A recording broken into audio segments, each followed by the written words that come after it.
After about 100 hours of grinding in Destiny 2 Forsaken, I've finally made a build that feels complete. The weapon slot, armor, and mod system changes opened up a world of possibilities for players to make armor sets that synergize to create a playstyle that you love that's also super effective. Today, we're going to talk about a loadout for the Titan I like to call the Grenadier. Let's get started. Something I've always enjoyed in RPG-style games is classes or builds that allow you to support your team with crowd controls.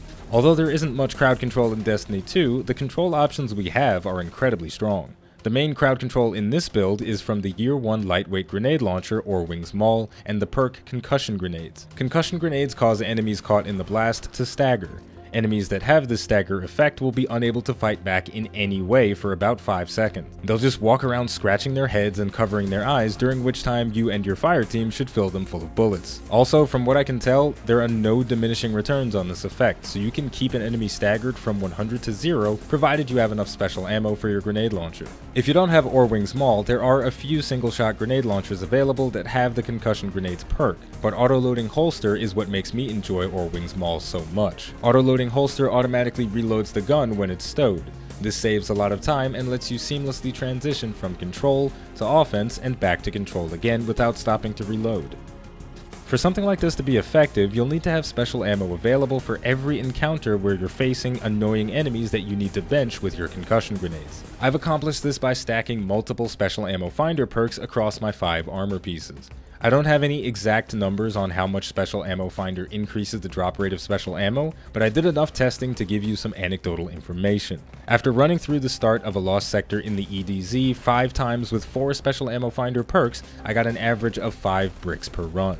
With 1 special ammo finder, I got an average of 3 bricks per run, and with no ammo finder perks, I got between 1 and 2 bricks per run. I also noticed with 4 special ammo finders, some enemies would drop 2 bricks instead of the usual 1.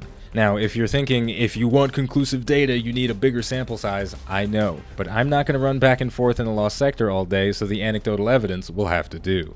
In my build, I'm currently running with 3 special ammo finders across my armor pieces, and in the strikes and lost sectors I've run, I've never run out of special ammo unless I was deliberately wasting it. When I did run out, it didn't take long to refill. Most of the other armor perks are preferential, and you can build them around the weapons you like using. I personally find pulse rifles particularly well suited for this build because of their flexibility. You can deal with anything that comes your way from mid to long range, and if you do get pressured by melee enemies, you can lob a grenade at their face and stagger them. In addition to the concussion grenades, this build gets even more control options from the Striker Titan and the code of the Earthshaker branch. This subclass gives you access to the Flashbang Grenade, which blinds enemies. Blind has the same effect as a stagger. It causes enemies to walk around confused, covering their faces. Code of the Earthshaker also has access to the Seismic Strike melee ability and the abilities Aftershock and Magnitude. Aftershock causes damage dealt by your Seismic Strike to restore grenade energy, and Magnitude allows you to carry 2 grenades and increases the duration of their effects.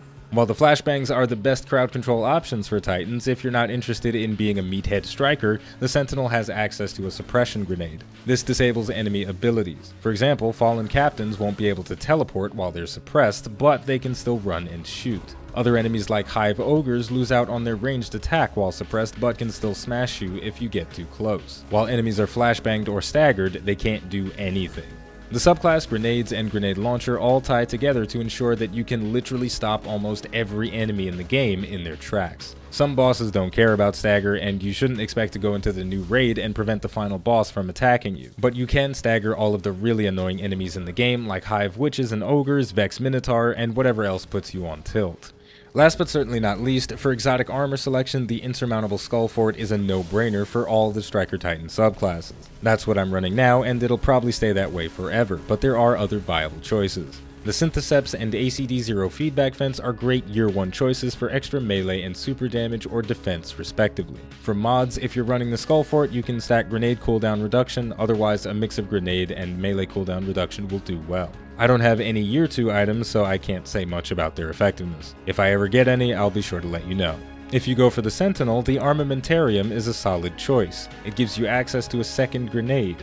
When paired with the Code of the Commander or Code of the Aggressor and enough grenade cooldown reduction mods, you'll see yourself having 2 grenades at the ready very often. Mask of the Quiet One is a good choice as well, but it's ugly and fashion is the true endgame, so it's not a viable option.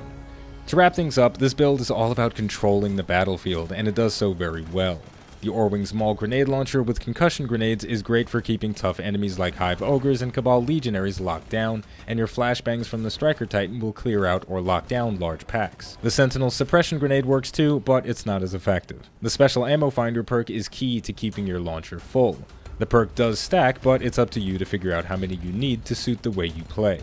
I like lobbing grenades around, so 3 is my magic number, but you might be able to get away with less. However, I would recommend at least 1 Special Ammo Finder perk. Finally, a mid to long range primary weapon like a pulse rifle or scout rifle feels great with this playstyle. It allows you to sit back and observe the battlefield so you can find targets that need to be staggered and deal with them for your team.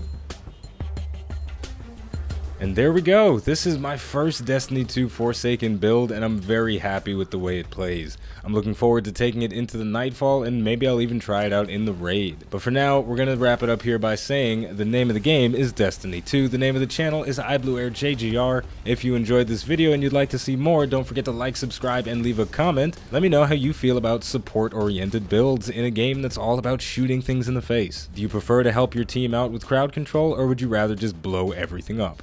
Thank you for watching, and I'll see you next time.